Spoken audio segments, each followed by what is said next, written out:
Hello everyone, this is MJ and you are at my channel called Reading This Life. Reading This Life is where we talk fiction, friends, and fun. Today is Tuesday. I'm here to do a tag for you. Stay tuned.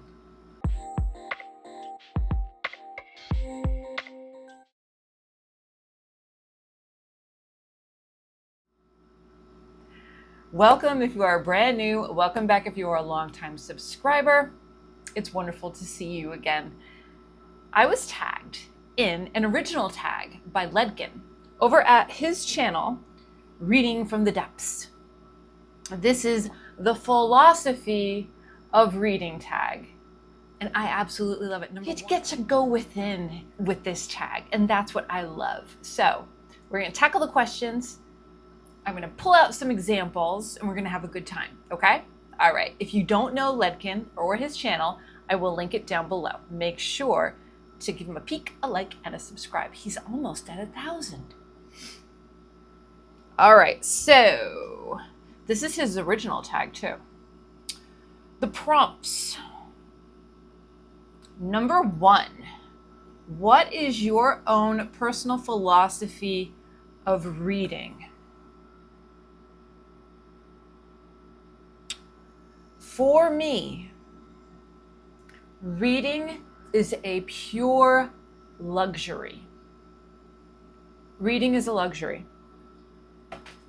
Reading is the most affordable luxury that's available out there because you have time dedicated to this hobby. You are able to go within. You are able to relax. You are able to do self-care. There's nothing like it. You are able to travel to different worlds without leaving your favorite armchair. You are able to become empathetic to people, places, and situations that you would have never experienced before. Reading makes my life whole. It has always been with me. I was one of those kids that was gifted, whatever you want to call it, and I was able to read at a very, very young age. We're talking like 3 or 4. And I didn't realize that everybody else was different. You know, that most kids my age or older couldn't read well. And I couldn't grasp that because it's something that I wanted so badly. My brother was 5 years older and he was going to school, and I was so mad that I couldn't go to school yet.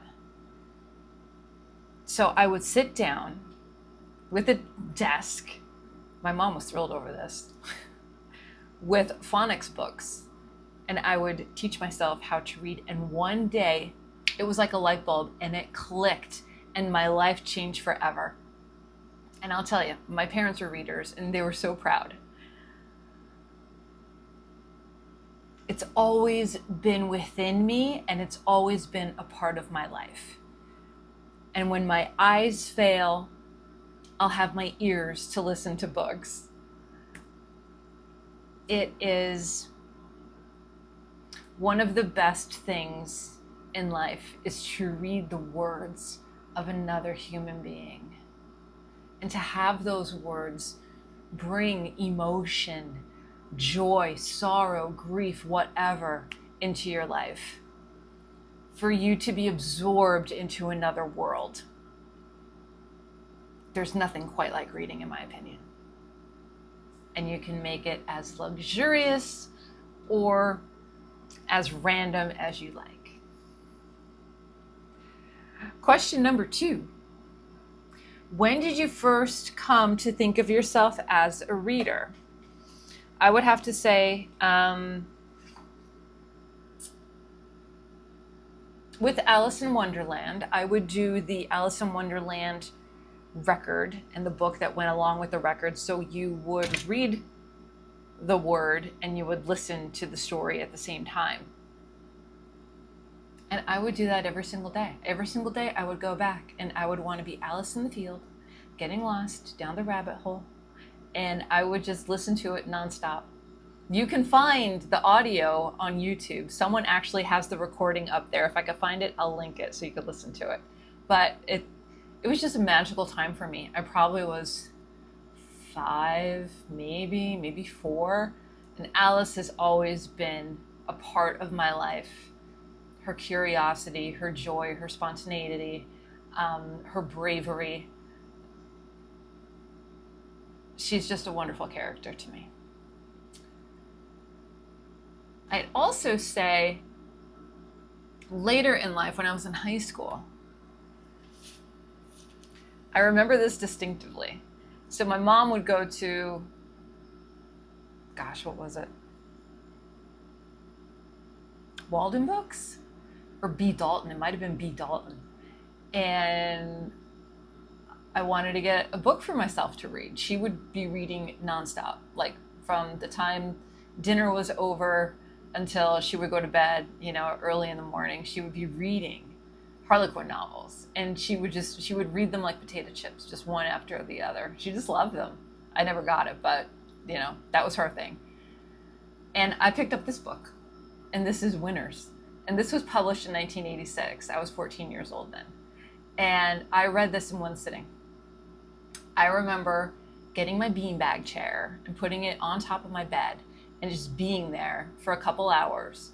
And I read the whole thing. And I was just about to go into high school, I think. I think this was the summer before high school, before I was a freshman. So I was like 8th grade. You're in that in between where you're kind of nervous about high school, but then you're not. So I kind of wanted to get a glimpse as to, what it was all about. I didn't read Sweet Valley High when I was younger. I read Winners, and I read Dungeons and Dragons. So if that tells you anything about my personality, there you go. And that was the style. That was the style back then, It's who we were in the 80s. I'll read you the back. Gina Damone is the best cheerleader on the Midvale High squad. But when it comes to boys, the other girls leave her way behind. She's sure she could be more popular if it weren't for her parents. Their old-fashioned ideas are ruining her social life. And that pretty much fit with my parents too. So I think for Garbogust, I'm going to give this a go, and I'm just going to read it in a day and go down memory lane and see if anything resonates with me. But I remember going through a bunch of emotions at the time and just having a wonderful experience with this and reading a book in one sitting. Yeah. All right.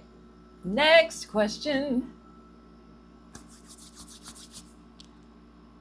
What are some goals or hopes that you have for your reading life?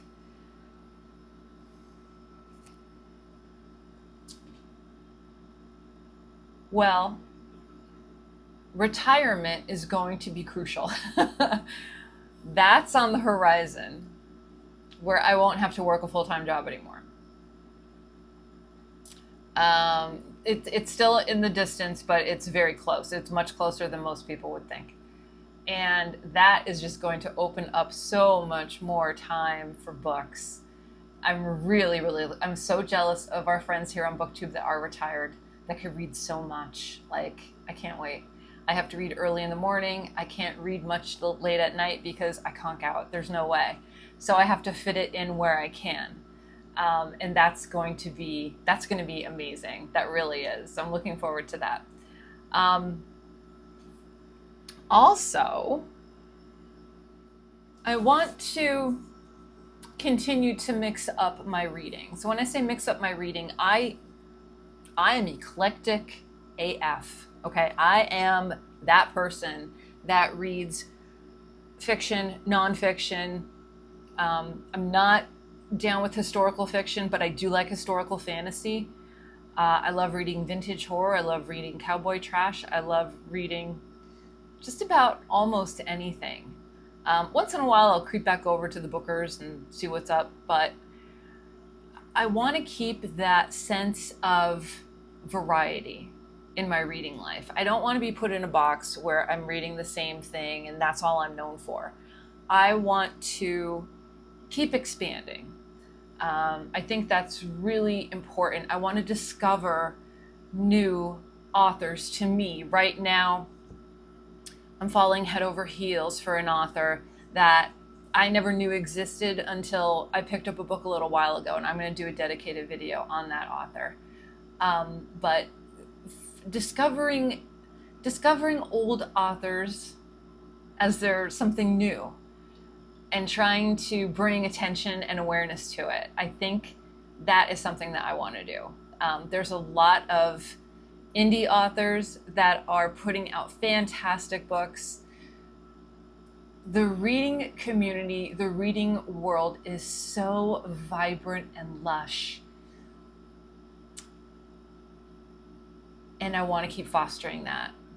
I want to keep fostering it. I want to keep promoting people to read banned books, encouraging people to read banned books, but also trying something different.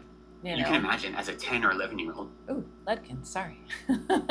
So that is really important to me, is being involved, getting involved, promoting vintage authors, authors that have passed on, authors that people may not even know about, and turning them on to them. I think that's going to be something that I'm going to be doing in the future a lot more. I think there's one more question. Let's see.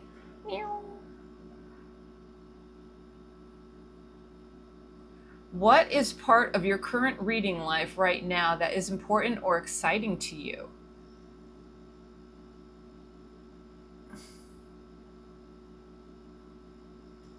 Well, I think just to piggyback off of the third question, discovering new authors to me, trying something different, not so much dipping into the classics, but finding an underrated author, someone that just oozes talent that got passed over for whatever reason, and trying to put new life into them. I think that would be something that I'm really interested in, and still keeping my ear to the ground with banned books. The fight isn't over, and we need to keep reading and talking about and promoting books that some people deem controversial or inappropriate or whatever. There is a freedom with reading, and I'm not giving up that freedom.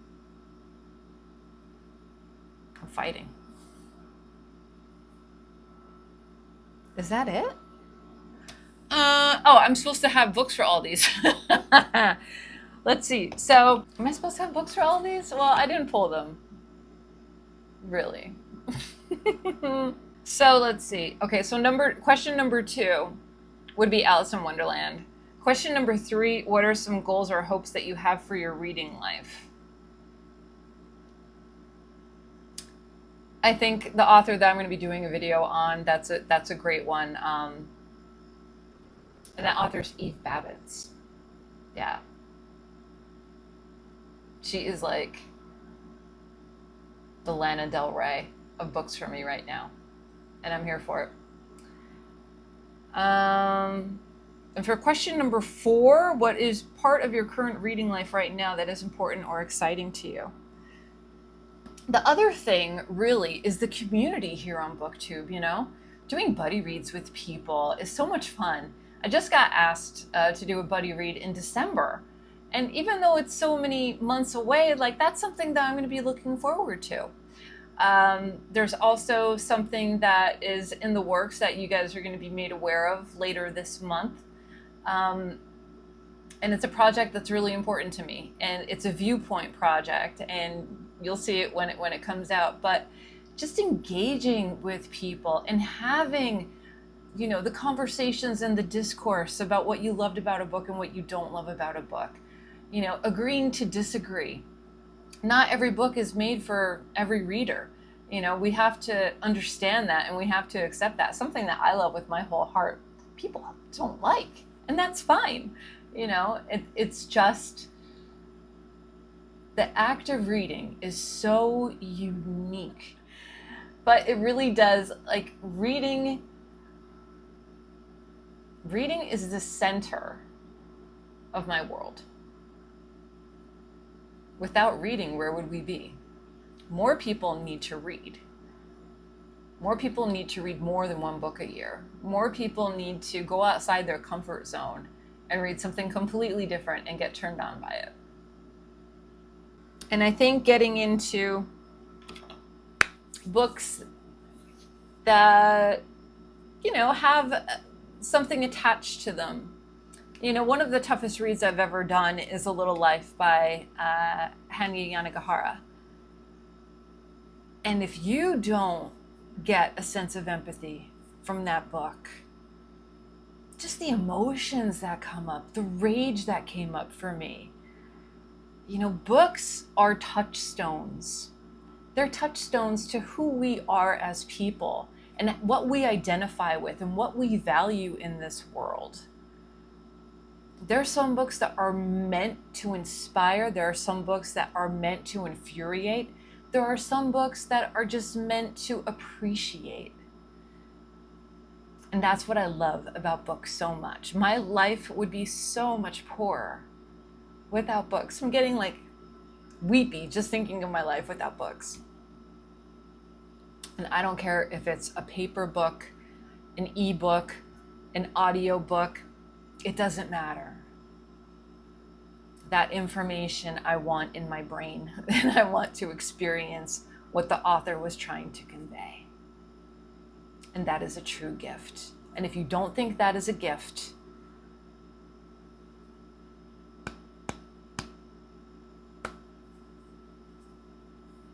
there are people on this planet that cannot read books, that aren't allowed to read books, that don't have books available to them. It is a luxury that we often take for granted. So honor the gift of reading and pass it on. All right, that's it. I'm done rambling. It turned into a little bit of a ramble there, didn't it? All right, everybody, I hope you're all doing well. Make sure that you are taking care of yourself so you can take care of others. I'll see you in my next video, whether that be sooner or later. So until next time, everyone, goodbye for now and happy reading.